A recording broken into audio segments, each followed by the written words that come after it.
Saan mo ba kasi nilagay ang pansit canton? Pambira. Pansit canton lang. Hanapin mo pa sa akin.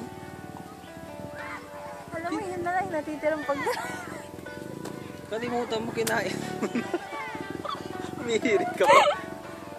Ang masaklap pa doon, pinagbibintangan mo pa ako. Ikinain mo na. Siya ang kumain. Grabe.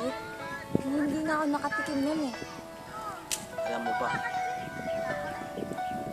Masakit sa loob ko nun ah. Pansit canton, paborito ko yun. Alam mo, Hindi mo ako bibigyan. sakit mo na. Bakit mo kinain mo? Kinain mo.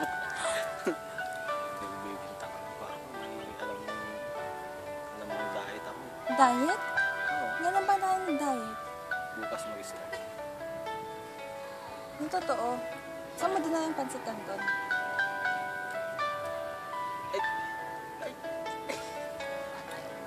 Kasi may tatawa-tawa ka.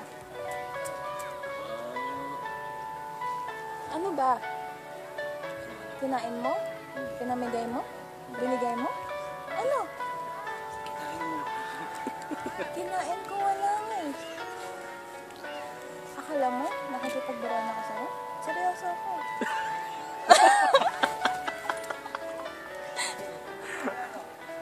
Tapos ngayon tatawanan mo ako? Tumawa ka rin? Diba tumawa ka rin? Seryoso ako ngayon. O sige.